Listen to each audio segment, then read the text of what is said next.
Good evening, everyone, and welcome. I'm Alan Wagner, and I sit on the board of the American Jewish Committee's Washington Regional Board.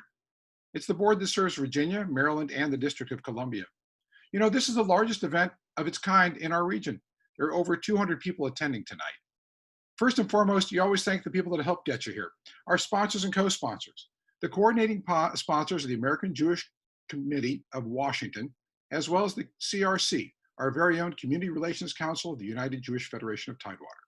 Other partners helping us, the Holocaust Commission of the United Jewish Federation of Tidewater, the UJFT, as well as the United Jewish Community of the Virginia Peninsula. Now, at this time, a particularly confusing and conflicting time in America, we're facing a crisis that's involving discrimination against African Americans. We must pause with some humility when we talk about the issue of anti-Semitism in the United States. Now, that said, anti-Semitism is an ancient and modern problem that exists side by side with other discrimination around the world. It exists independently of other forms of bias, and as you know, it deserves a discussion by itself. Tonight, we're honored to have and welcome David Harris. He's the CEO of the American Jewish Committee. Now, the AJC is one of the most important Jewish advocacy organizations in the world. It works here at home as well as around the world to educate influential leaders about the important priorities of the Jewish community. Today, fighting anti-Semitism, standing up for Israel's place in the world, fighting extremism and radicalism, as well as human rights and democracy for all. It produces concrete results that benefit the entirety of the Jewish people. Now, David Harris has led the AJC since 1990. Effective as ever, he's one of the most prominent leaders in world Jewry today. He was described by the late Israeli president, Shimon Peres, as the foreign minister of the Jewish people. And I think this evening, for sure, you'll see why. And we're most grateful and thankful that David's going to take time to be with us today. David will be interviewed by my good friend, the director of AJC's Washington Regional Office. Now, Alan is a 30-year veteran of the Jewish community, a stand-up guy, hardworking, gets it done, and he's the person who served as AJC's Washington director since 2013. Following their discussion, there are going to be questions. It's a Jewish group. I expect questions.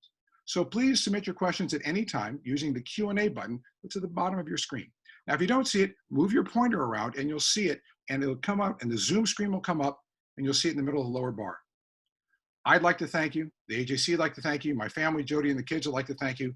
But most importantly, once you hear this, once you understand things, we know for sure you'll pass the word forward, and we together can make a difference. Alan, David, the floor is yours. And thank you again, everyone, for coming today. Well, thank you, Alan.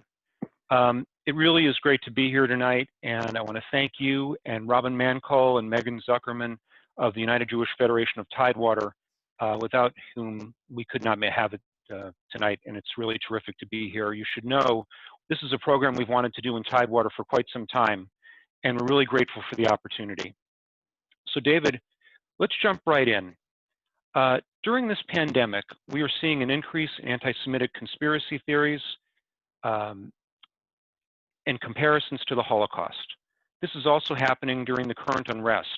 Can you tell us more about this and how you and AJC have been responding? Sure. First of all, can you see me? Can you hear me? Everything okay? I can see you. I can't see you. There you are. There you are.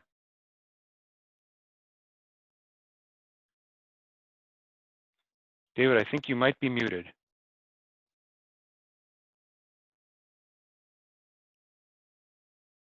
Can't hear.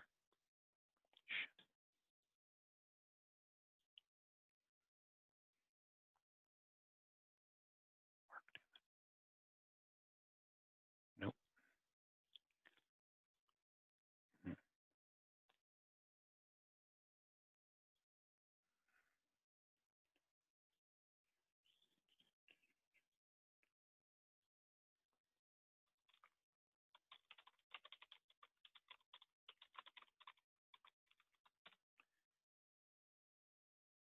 Okay.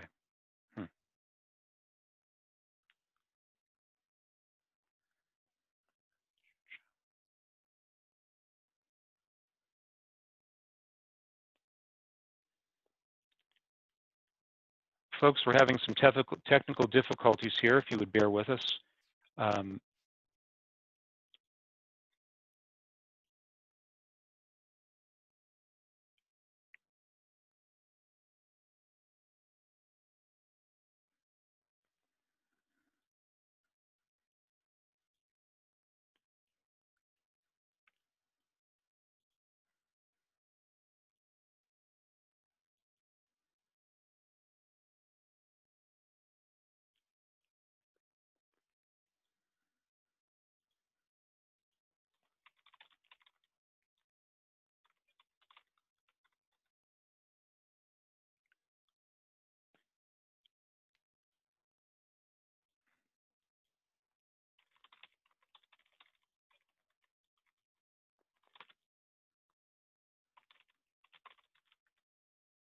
folks, while David's technical difficulties are being taken care of, just want to thank you all again for coming tonight. It's really important for us in the Jewish community throughout Virginia and the entire region that Washington covers to be very sensitive and very aware of anti-Semitism at this time.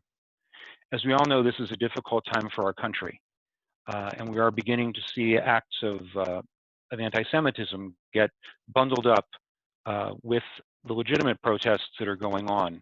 Can you hear me now, Alan? Yes, David, we can hear you. Welcome back. Wonderful. I had to log off and re-enter. First of all, thank you. Forgive that technical glitch. Thank you to both Allens for the introductions, and thank you to the sponsoring organizations in Virginia. So first of all, I want to repeat what was said by the other Allen, and that is in talking about anti-Semitism tonight principally, and whatever other issues, Alan, you and the viewers want to discuss. I don't want to lose sight, of course, of what happened on May 25th in Minneapolis, or in any way shortchange the importance of what happened and its lingering impact. You asked about anti-Semitism during this COVID crisis, and I would say two things up front. We know pretty much as day follows night, when there is a crisis, national or global, whether it was 9/11, whether it was 2008, 2009, whether it's today, it won't be long before the conspiracy theorists, the conspiracy mongers, find a way to sort of draw in the Jews. And this has been no exception. Some of the viewers may have seen, for example, a poll conducted in the UK, which found that 20% of the respondents in the United Kingdom believed that COVID-19 was a Jewish conspiracy. 20% in a country that is otherwise a thriving, robust democratic nation is a pretty scary figure. The other thing I would say, and you referenced it, Alan, in your question, is this kind of analogizing to the Holocaust.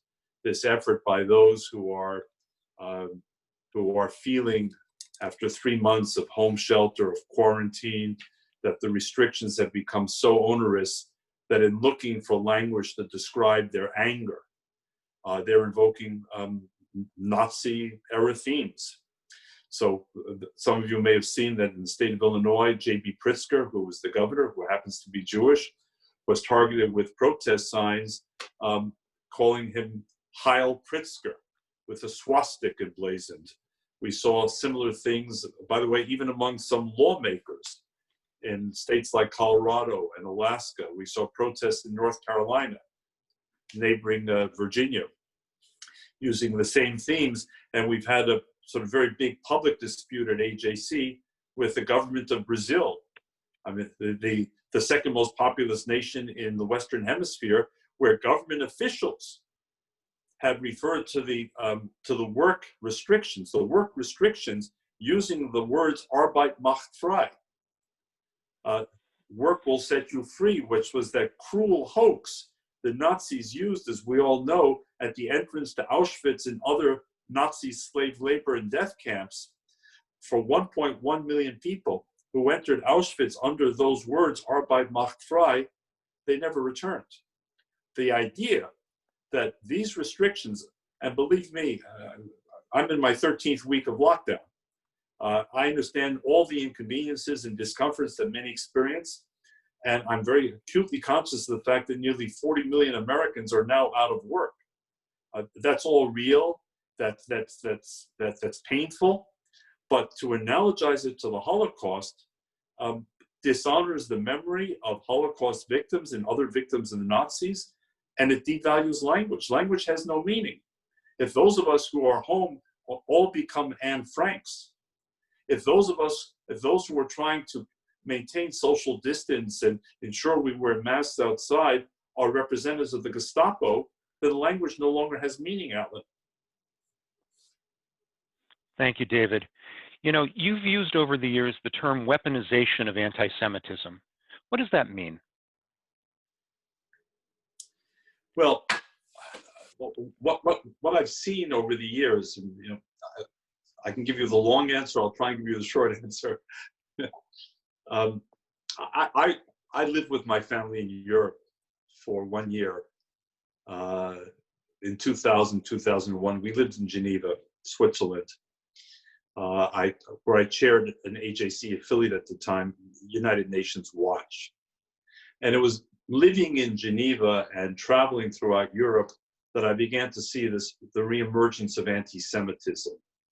And we called it out then. We were the first. And we called it out from three main sources, each of which was identifiable and had its own kind of internal dynamic. One was the far right, in some ways the most sort of the most familiar, if you will. One was the far left, and then the third was the jihadist or the Islamist, not the Islamic, the Islamist, the radical interpretation of Islam. And what I saw, Alan, what we saw in meeting with European leaders, meeting with politicians and diplomats and journalists and others, and talking about this, alerting our friends in Europe to this reemergence, first we saw denial. I mean, that was chapter one, denial, rejection. Chapter two was a kind of grudging recognition there was a problem, but then the weaponization.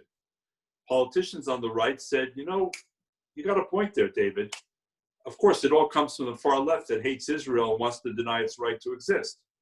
Then you met with politicians from the left, and they grudgingly said, you know what, you guys got a point.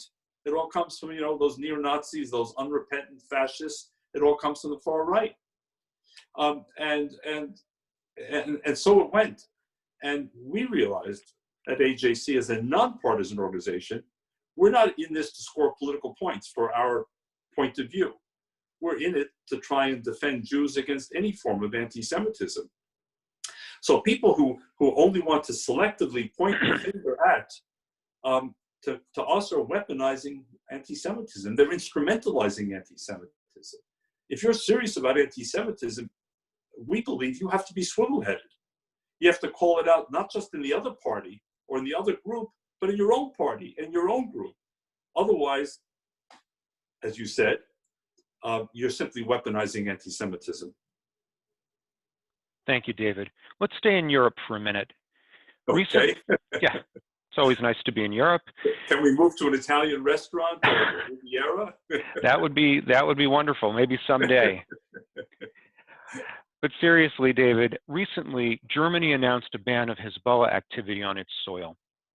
Can you tell us what this means and maybe give us a little bit of the backstory behind the headlines? How is banning Hezbollah a way to fight anti-Semitism in Europe? And how did AJC's quiet diplomacy play a role? So first of all, I'm sure there are many in the audience who are new to AJC. So please understand, AJC is the global Jewish advocacy organization. And in pursuance of that vision of global advocacy, we've created a network of 8 offices and posts in Europe. And the first of those 8 posts was in Berlin. And we established it in 1998. And that came after literally 50 years of exploring what might emerge after the war in German-Jewish relations. It's a separate story. It's a fascinating story. It's a frustrating story. But all of that led to sort of a unique position of AJC in Germany and in the German mind, because we were there first and we were there throughout. And that allowed us, Alan, over the last, I would say, roughly 30 years to lobby, to advocate in Germany for designating Hezbollah a terrorist organization. And unfortunately, we were not successful. A whole host of excuses, mostly lame excuses. But then something changed in 2013. In 2013, the European Union, of which Germany is a member, and Germany had claimed that it would not act without the EU going along, the EU designated the military wing of Hezbollah as a terrorist organization. It did so reluctantly. It did so after Hezbollah was nabbed having killed 5 Israelis and 1 Bulgarian in the resort city of Burgas, Bulgaria. And after Cyprus had arrested some Hezbollah operatives who were casing destinations for Israelis who visit Cyprus frequently. So the EU can no longer ignore the evidence, the mounting evidence that Hezbollah was not just a Middle East problem, it was a European problem. So but they created this fiction. And by the way, the first people to reject the EU bifurcation were Hezbollah. They said publicly, folks can find it on the internet. They said, who are you kidding? We're one organization. We're not 2, we're 1. There's no political wing and military wing any more than you can separate ISIS or the Taliban or Hamas or the Nazi party. We're one organization. By the way, it's probably the only thing Hezbollah and Israel have ever agreed on. One organization. So we said, okay, let's pocket the half we got. It's a start, and let's keep going. And for the last 7 years, we have visited, pretty much every European capital, I don't know how many times, spoken at the highest levels, and we cannot get the EU to agree to move on the second step. And the main reason, very frankly, is France. France has on this issue, dug in its heels and argued that to designate all of Hezbollah a terrorist organization would destabilize Lebanon. Well, frankly, I never knew that Lebanon was stable to begin with. Right. And one of the reasons it's not stable is because Hezbollah is both a political party and also a state within a state with its own army that could trigger a war with Israel any day of the week. So we started then going to individual nations.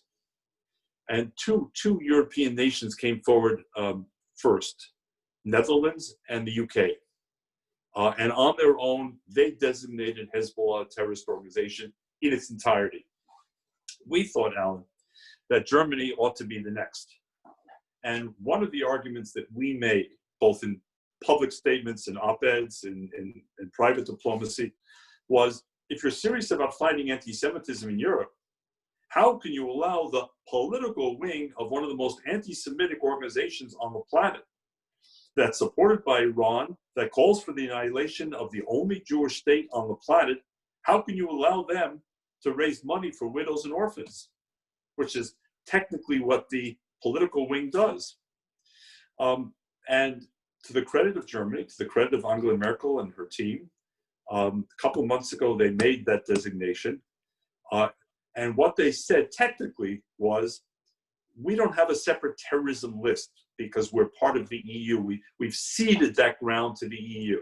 But as a nation, we can ban all Hezbollah activity on German soil.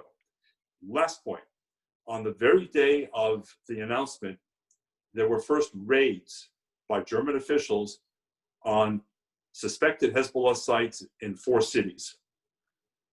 Alan, the stuff they found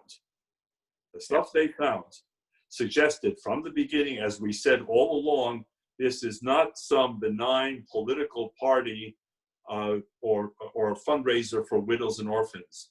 This was hardcore cash, weapons, plans, ideas, go down the list. And now we're looking at what countries should follow the German lead. And we're working on several. Thank you, David. Staying in Europe for a minute, one of the things AJC is working very hard on is something called the IRA definition, the International Holocaust Remembrance Alliance working definition of anti-Semitism. Can you tell us why that's important, particularly for anti-Semitism all around the world? Sure. Well, it's important first and foremost, Alan, because again, dialing back to 2000, 2001, those early days that I was describing with this resurgence, the fact of the matter was that there was no common understanding of what anti-Semitism was. I mean, to us, it was pretty obvious as Jews with a certain experience in this field, but to European officials, including, for example, police forces, prosecutors, judges, schools, universities, media, what is and is not anti-Semitism? And what we discovered was essentially everyone was figuring it out for themselves. And that made zero sense, especially when there were some flagrantly anti-Semitic cases taking place then, which the prosecutors and all chose not to pursue because they didn't see the anti-Semitism in the case. Right. So we AJC quietly worked together with European partners to develop a standardized definition of anti-Semitism. And what we included was 11 separate examples, actual concrete examples of what anti-Semitism looked like beyond, the verbiage of the definition, to help practitioners. That looks like that example right there. And a number of those examples, and this was the breakthrough, dealt with Israel. The anti-Semitism of neo-Nazis painting swastikas on synagogues, was relatively obvious to many. But the real breakthrough here was in the denial of the Jewish people to the right to a state of our own, to the attempt to impose Nazi imagery on the state of Israel, to deal with Israel differently than with other countries, meaning double standards. This was the breakthrough. It's taken a very long time, Alan. Most governments don't work quickly, not as quickly as we all might wish. But we're now at a point where a majority of European countries, by the way, in the last 24 hours, Serbia became the latest European country to adopt the definition. By the way, the US State Department, the European Parliament, and many others have adopted the definition. That's the good news. The ongoing challenge is, number one, there are still nations that have not, that should. And number two, applying, implementing the working definition. It's not a legal definition, but I'll give you an example of how difficult this remains even after the adoption of the definition. And folks on the call are welcome to look this up. I'll give you just one of several examples that really stick in the craw. Wuppertal, Germany. Please look it up. The synagogue in Wuppertal with a W. W-U, I think, double P-E-R-T-A-L. And several years ago, 3 Palestinian activists attacked the synagogue, and it was an arson attack. They were caught. They were hauled before the judge.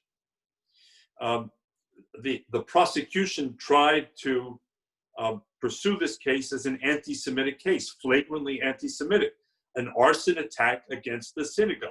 What else could it be? The court let it go on the grounds that absent a legitimate Israeli target, these Palestinians, angry with Israeli policy, found the closest thing to an Israeli representation in their part of Germany. It's so mind-boggling that I suspect many people on the call will not believe me, simply because it's beyond belief. It's not the only example. So even there in that regional court with 3 Palestinians angry at Israel, the court allowed that the attack on a synagogue was a legitimate substitute for an attack on an Israeli target by people angry with Israeli policy. So what I'm saying, Alan, is the definition is important, but without implementation of the definition at every level, it sits on a shelf, and we're not going to allow it to sit on a shelf. So let's jump to cyberspace for a minute. Okay. The internet, social media come up frequently when we're talking about anti-Semitism. Can anything be done? Should anything be done? Or is this a free speech issue? It's a great question. And by the way, I think we just announced it earlier today. AJC was going to have our global forum, which is our big policy conference, our annual policy conference in Berlin, starting in 10 days, literally 10 days. Yeah. Because of COVID-19, reluctantly, we had to cancel it. One of the big debates we were going to have there, we are now presenting through cyberspace. And that is exactly the question you've posed. Exactly the question on, are there limits to free speech when it comes to hate speech? And I hope, Alan, that after this call, you and Robin and others can send a link to folks who want to follow that debate and the other programming that we're announcing. We just announced Benny Gantz, the new alternate prime minister and minister of defense of Israel. I can go down a longer list. So people who really want a solid answer, watch the debate. Short answer. If you ask European interior ministers, the folks who monitor counterterrorism, the FBI equivalents in Europe, what do they think should be done about anti-Semitism right now? And they will tell you, Alan, almost to a person, the first thing, their first message to us is, please go to Silicon Valley and ask them to restrain themselves. Your First Amendment, they tell us, is killing our folks in Europe.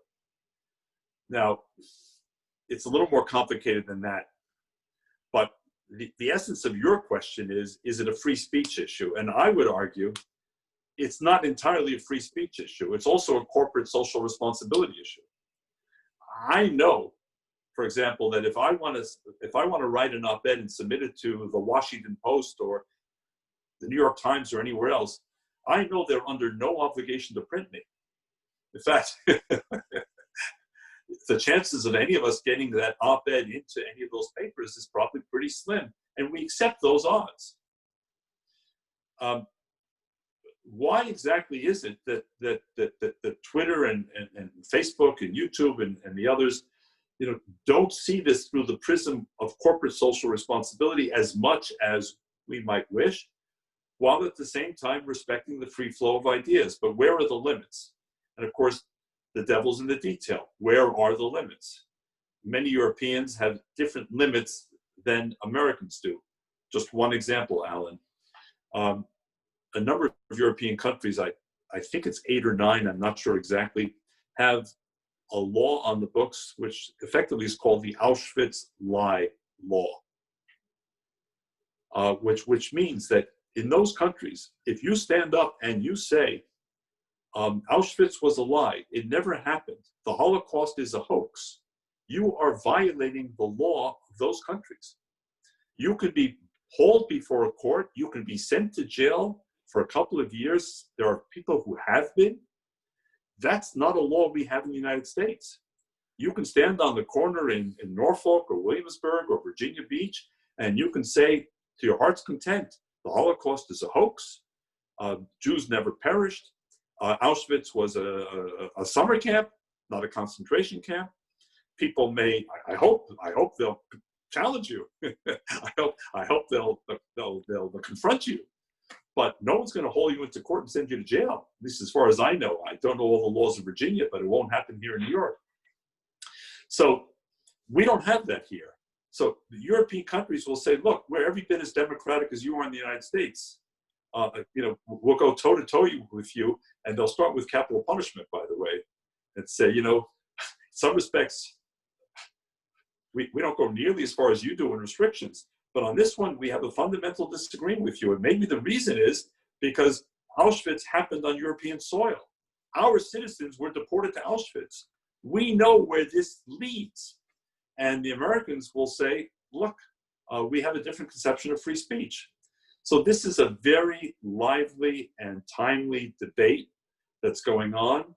And we're trying to frame it not as a free speech issue, but as a corporate social responsibility issue. I hope folks will watch that debate, which will be taking place the week of June the 14th.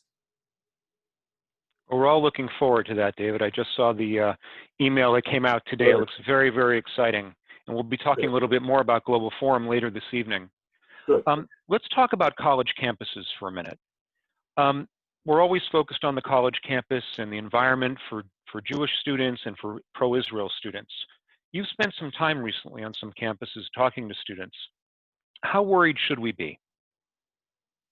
Well, when a Jew asks another Jew, how worried should we be? Right. my answer is going to be almost instinctively, I'm a Jew, therefore I worry. Right. Now tell me what I'm worrying about. Look, the college campuses, as we all know, are a particular focus of our attention, all of our attention. I mean, all of us who have children and grandchildren, nieces and nephews, we've all heard stories, we've read stories. I think, analytically, it's a mixed picture, Alan. I think there were 3,000 or 4,000 campuses in America. Not all of them are in the news. Not all of them are in the headlines. Not all of them are obsessed with the BDS movement or the apartheid week, but some are. So we have to take a nuanced approach. Many of our kids will go through college and maybe have no bad experience whatsoever. Not on the quad, not in the dorm, not in the classroom, and others will certainly have bad experiences.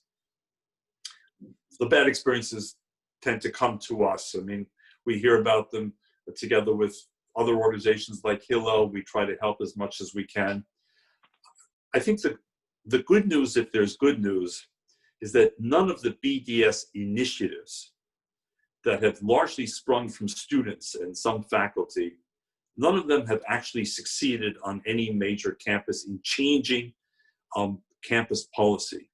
That is, either in shutting down joint programs with Israel, either faculty programs, junior abroad programs, nor have they changed university investment policy, which has been the other goal.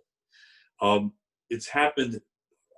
I don't think I can count on one hand, if that, among the 3,000 or 4,000 universities and colleges in this country. So in that sense, the students, the pro-Israel students, the pro-Israel administrators, the pro-Israel trustees, or by the way, maybe I should change that, not the pro-Israel, the logical common sense people who understand, Israel's part of the universe. Israel's an important part of the educational experience. Oh, and by the way, in the 21st century, where we're trying to teach our children innovative, entrepreneurial, cutting-edge skills in life, in medicine, in technology, in agriculture, in water management, go down the list, we're going to punish ourselves if we leave Israel off that list. I mean, sending kids to some other places may be interesting, but they won't get those skills. So at the end of the day, it hasn't happened. On the other hand, what has happened is the poisoning of the minds of young people in many places across the country. And if I had to kind of create a synopsis of what I heard from a lot of listening with students at Columbia and NYU and other campuses, really comes down to this, Alan, that if I'm a new student on campus, I may have no idea about the Middle East. It's not been part of my worldview, but the message I'm going to get on certain campuses, in that freshman week when you go from table to table on the quad, and the rowing team is trying to recruit you, and the a cappella groups are trying to recruit you, that if you want to be sort of in the crowd, in the in crowd, in the with it crowd, being anti-Israel and pro-Palestinian is part of the uniform you wear. So if you support LGBTQ rights, if you're horrified by climate change, not to get political, I'm simply repeating it, but if you hate Donald Trump and the Republican Party and the conservative movement and Sean Hannity or Tucker Carlson or whoever it may be, then the uniform you construct for yourself on campus pretty much from day one or week one or month one includes this kind of almost reflexive, well, I don't really know either side, but if I have to choose sides, I'm going to choose the Palestinians, not the Israeli, because that will enhance my image on campus. And if I go the other way, then my image on campus from day one takes a hit. Because if I'm somehow supportive of Israel, then by definition, in the eyes of many other students, I must be anti-LGBTQ rights, I must be anti-climate change, I must be a far-right, conservative, white supremacist or whatever it may be. And so there can be a social risk to going on campus and being pro-Israel, and at the same time affirming other liberal values. I've argued for many years. I've argued as a parent. I've had my own children go through 8 undergraduate and graduate experiences. 8. I've been a visiting faculty member at 2 universities. I've done the listening tour with students until this day. I've made the case that Israel is a consummate liberal cause. Why are we going to accept others' attempt to define Israel as an illiberal cause? To me, Israel is a consummate liberal cause, and I don't think we should sort of cede the ground to those who are trying to frame it differently. So the campuses are a battleground, not all, but many. The stakes are high. Even if we succeed on the actual investment policies, if minds are being poisoned, the consequences could be long-term. Thank you, David. We now turn to you, our viewers, for your questions.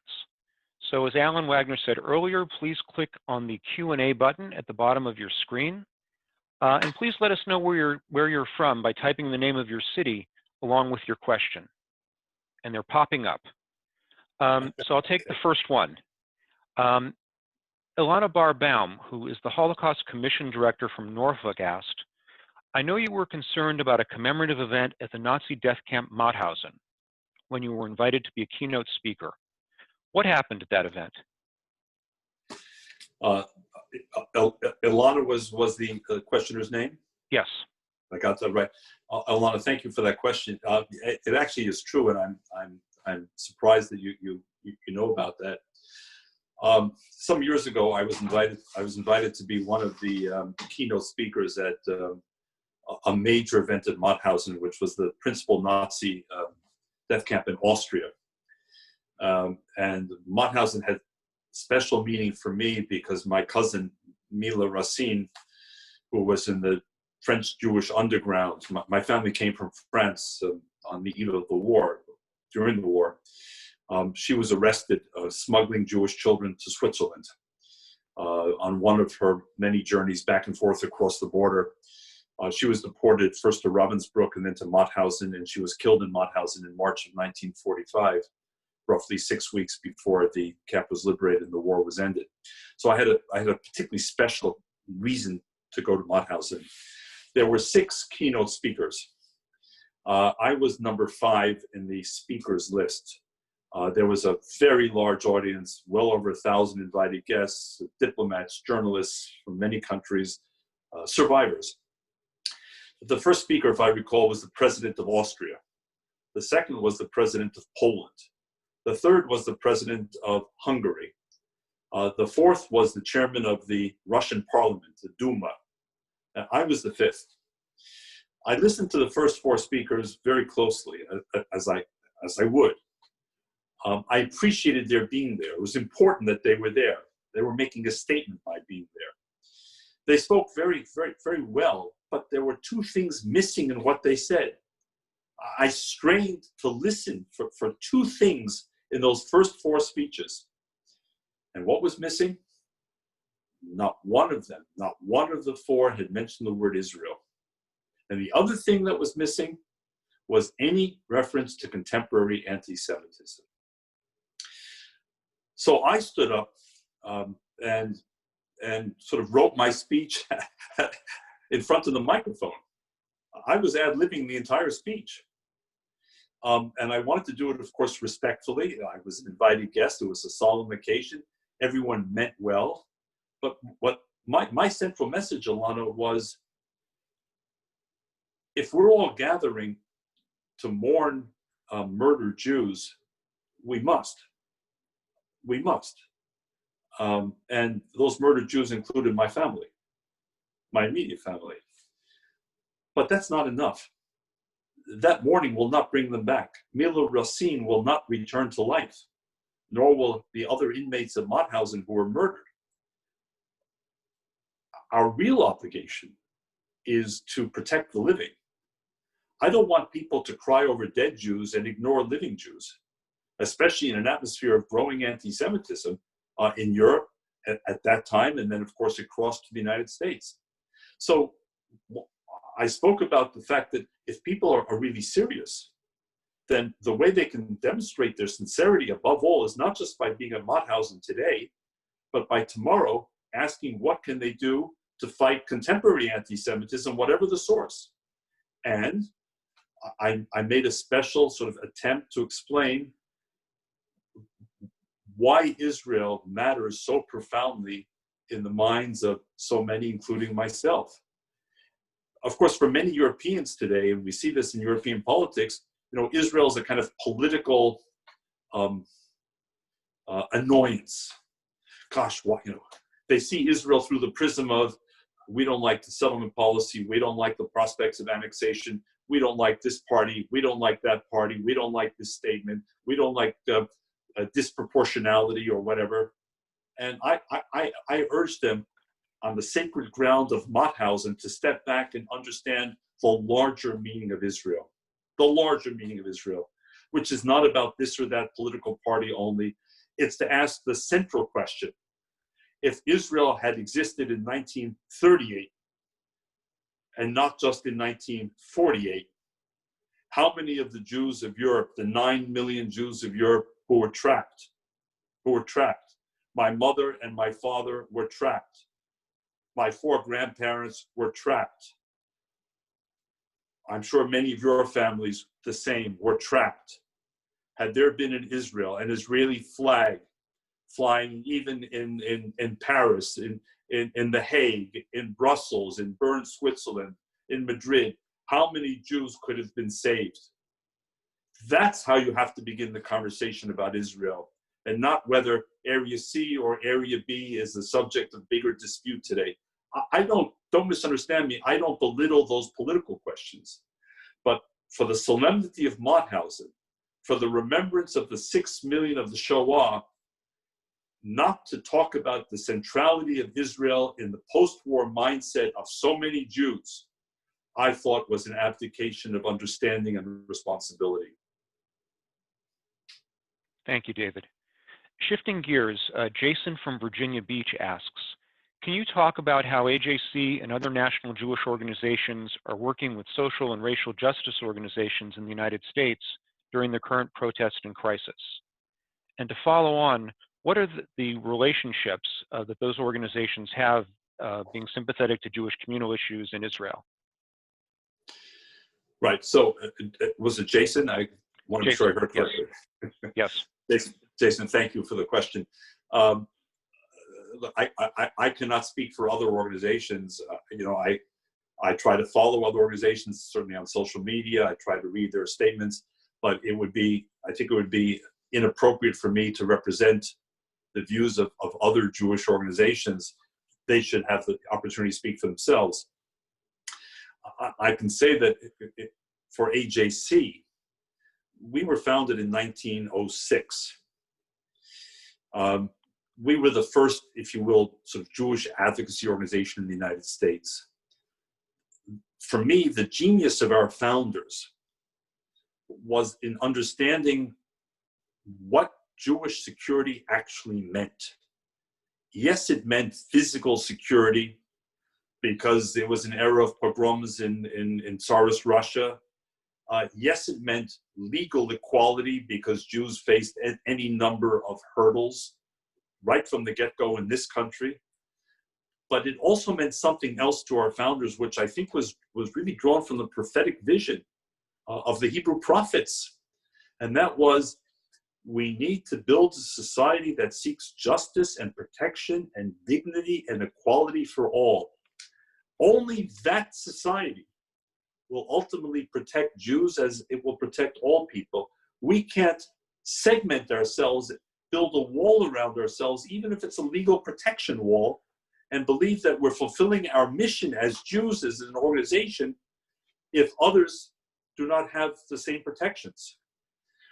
That has been sort of the animating spirit of AJC. And in fact, I'm incredibly proud that when Martin Luther King spoke to AJC in 1965, got our highest award, And the quote is there. I'm going to mangle the quote, and I apologize.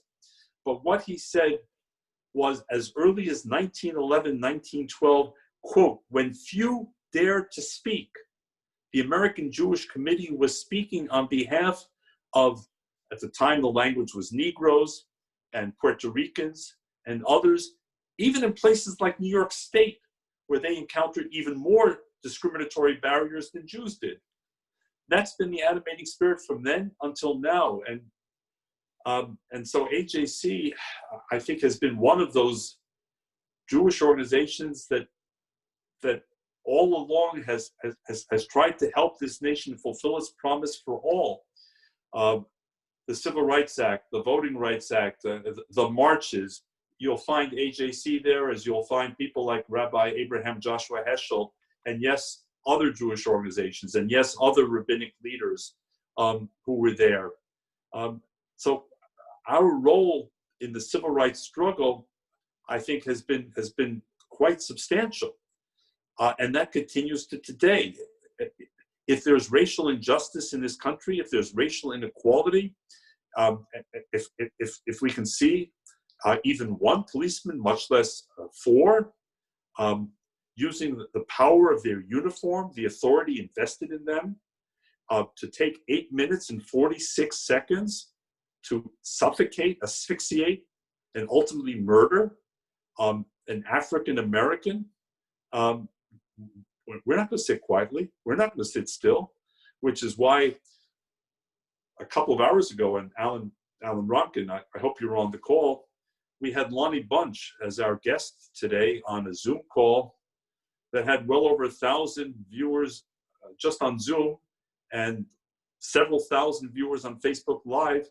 Lonnie Bunch was the first head of the National Museum of African American History and Culture on the Washington Mall. He's been a great friend of AJC. We've taken him to Israel through our Project Interchange. Speaking about race relations, we issued a strong statement yesterday, sort of reflecting on the state of affairs, which I would urge any of you to visit on ajc.org or following us on Twitter or Facebook. On Sunday, I participated in a public program with the president and CEO of the NAACP. So our work locally and nationally is going to continue as long as it takes. We've been at it for, 114 years. We made a lot of progress. I mean, not we, AJC, we as a nation. We made a lot of progress.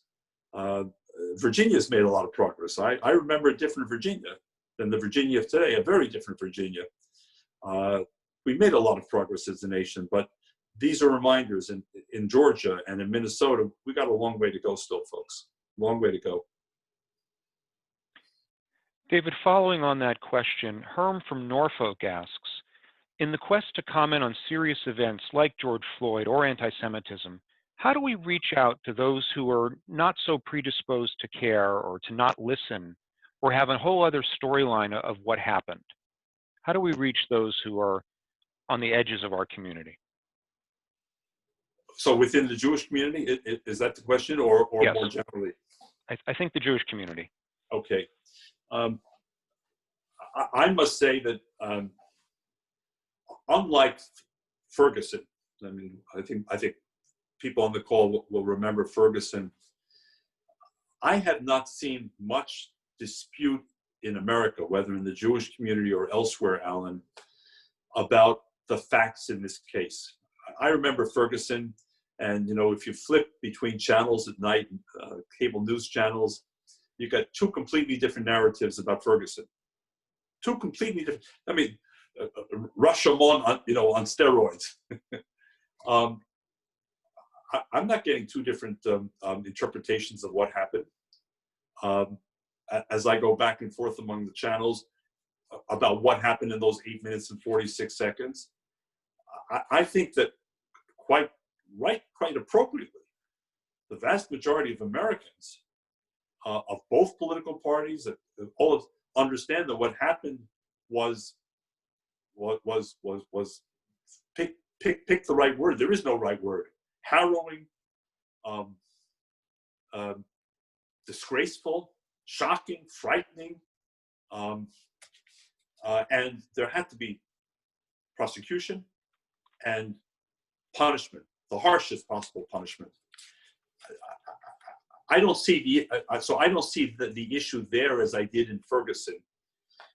I think what's changed in this particular dynamic, and that's where maybe the gentleman who asked the question is referring, maybe in the kind of the split that's now emerging, not about the circumstance of what happened to George Floyd, but rather what happened since. So the issue of protests. Where I see the split happening is in the peaceful protests versus the violent protests. And within even the Jewish community, I see different levels of emphasis on the one versus the other, different interpretations of the one versus the other. And that's where I see the split emerging. And now if at 8 o'clock this phone call ends and I go and watch Anderson Cooper, and after him, Chris Cuomo, and if I go and watch Rachel Maddow, and if I go and watch Tucker Carlson followed by Sean Hannity, I'm going to go right back into the two American universes, where I'm quite sure, I have no advanced knowledge, I'm quite sure that the leads of Tucker Carlson and Sean Hannity are going to be on the violence, the looting, the lack of police control, the insistence of the president to consider dispatching the military, on criticism of Bill de Blasio, the mayor of New York, or others for being slow or weak or lax or whatever they're going to say. I can pretty much guess it. And if I'm going to watch the other shows, then I watch them all. I think any American needs to watch them all. We can't live in an ideological bubble. We've got to hear other points of view, or else this country is just fracturing, just balkanizing. I'm going to hear an emphasis that the vast majority were peaceful protests, that the vast majority abided by the curfews, went home quietly, carried themselves with dignity. So that's where I think some of the Jews, and not just Jews, may be separating as they're separating on cable news. And I think here too, it comes down to lived experiences. The people who have lived urban lives, often juxtaposed near African-American neighborhoods, may have a different lived experience, for better or for worse, than those who have lived in gated communities or all-white neighborhoods or distant suburbs, who see this through a different lens. So I don't know exactly who the people the gentleman is referring to are, but I think that's how this thing is beginning to come apart from this unifying message of what happened on May 25th was unacceptable, it was inexcusable. We're now coming apart again. And I would just add, if I may, Alan, because more generally, as an American, a proud American, whose parents fought to come here and who sort of taught me every day of my life, bless this country. Because those of you born in this country don't necessarily understand the gift you've been given. It's those of us who struggled to come to this country, who suffered under tyranny. And by the way, the same with my wife, who was a refugee from an Arab country. She'll also tell you, you want to understand the meaning of America? Ask a refugee. Ask a refugee, ask any of us who fought to come to this country what this country means. This country is too important to watch it fracture. We need to restore social cohesion. We need to restore some measure of national consensus. And I would argue, Alan, that's a Jewish issue. Some people say, why would AJC even talk about social cohesion? And I would say, because this has been the greatest country in the world outside the state of Israel to the Jewish people. We cannot watch this country come apart. We will not escape the consequences of what that means. And by the way, I would also add that we need America to be the global leader in defending human rights and defending democracy and standing up for those principles against other countries that want to undermine those principles.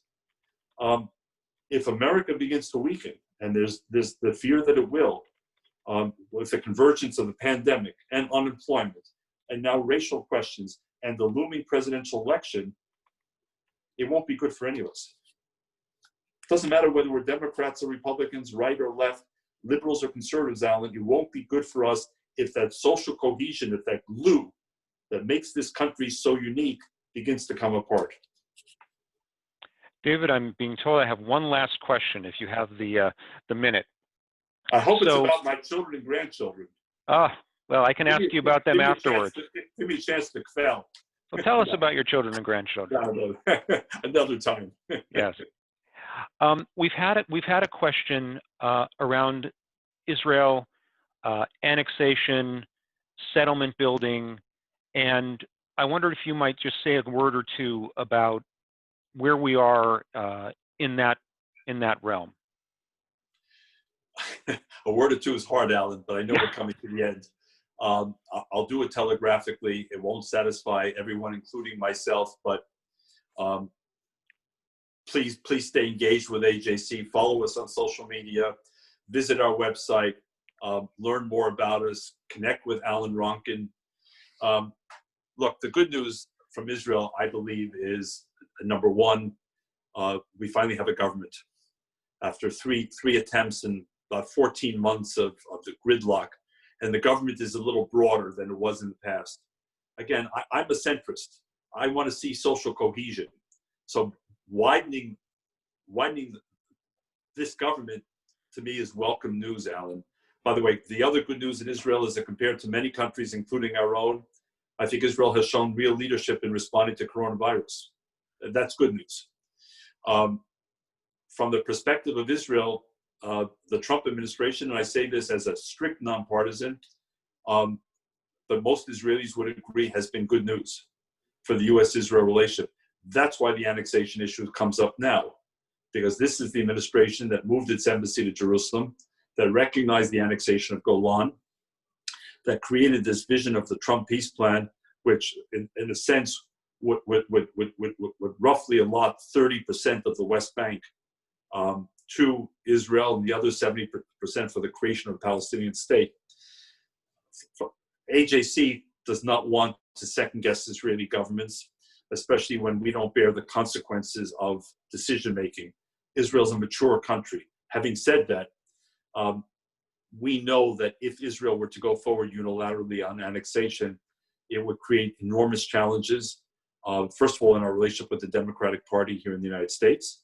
Secondly, with many, if not most, European countries, including key allies and friends of Israel. Thirdly, with key Arab countries, not just Jordan and Egypt, but also Jordan and Egypt, and also potentially jeopardize some of the amazing progress with other Sunni Arab countries, especially in the Arabian Gulf. So there are big consequences, very big consequences. And we want to be sure, as friends of Israel, that Israeli leaders take all of this into account in their cost-benefit analysis. So I don't know what the outcome will be. I know what I hope it will be. I don't know what it will be. We'll all be watching. We're going to be asking Benny Gantz as part of our AJC Global Forum, what his views on this are. But I do want to add one last note, Alan, because as much as we will debate and disagree among ourselves about Israeli policy, we're acting as if Israel were somehow operating in a vacuum. The sad, tragic fact of the matter is that Israel has not had a peace partner, a credible, serious peace partner for years. Had there been a peace process all along the way, Israel's approach to annexation might have been a very different calculation. I can't say that with certainty. All I can say is I can go back to 1947, or I can speed dial right up to recent years. And we need, even as we sort of assess Israel's position in all of this, to keep asking the question, where are the Palestinians? Where have they been since 1947 on the prospect of a two-state agreement? If they've been absent from 1947 until now, is there any Israeli government, conceivably, that could offer the Palestinians their minimum demands, whatever those demands may be, because until now they have not been met. So even as we're always tough on ourselves, we Jews, and it's one of the things that I so respect about sort of, we're tough on ourselves. Before we're tough on others, we're tough on ourselves. We have no hesitation to criticize one another, to whether in the Knesset, in the press, in Jewish organizations. But again, let's keep in mind, there's a missing player here. Where is that missing player? What is the intention of that missing player? Is it a two-state agreement, or is it something else? Is the struggle, quote unquote, more important than the solution? Because a lot of solutions have been put on the table, a lot, by left-wing governments, centrist governments, right-wing governments, coalition governments in Israel with American support. So absent answering that question, I think we're looking at this issue in too narrow a focus. With that, another time I hope for my kids and grandkids. And my thanks to everyone from Virginia who's been on this call. And my thanks to you, my dear colleague, Alan Ronkin. Thank you, David. It's a real privilege to have an opportunity to talk with you like this. We wish you a good night. And folks, just stick with us for a minute or two as we talk about upcoming attractions. And David, thank you so much. I really appreciate it. Of course. So before we close, I would like to thank the Tidewater and Peninsula Jewish communities again for hosting us this evening. It was truly a delight to be here among so many old and new friends. As a reminder, if you like what you heard tonight, for more AJC programming, please see our website, ajc.org, for Advocacy Anywhere webinars. We've had about 100 of these things since March. They're wonderful, they're outstanding, and you really won't want to miss them. But most importantly, as David said, on June 14th through 18th, AJC will be hosting our virtual global forum, our annual conference that brings together Jews and our allies from around the world to learn and to debate and to be inspired. Please register today, free of charge, at ajc.org/global forum. It's the highlight of AJC's year, and for the first time, you can participate from the comfort of your own home. So please join us.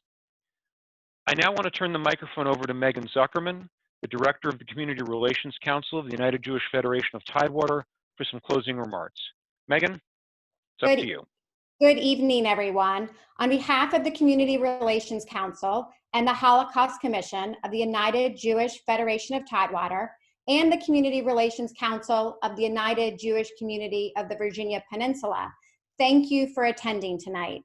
David and Alan, thank you for this instructive briefing. You have left us better informed, and David, you have inspired us with your decades of action to not be bystanders to anti-Semitism, bigotry, or hate. I personally look forward to joining you for the AJC Global Forum, and I encourage all of you to join for this unique opportunity. And please mark your calendar and RSVP for our Wednesday, June 10th, noon town hall with Congresswoman Elaine Luria. Join the conversation and learn how Congress is dealing with our COVID reality and its effects on our community, as well as current opportunities and impacts on the U.S.-Israel relationship. Please invite your family, friends, and neighbors and RSVP today. Thank you again for joining us, and good night to all of you.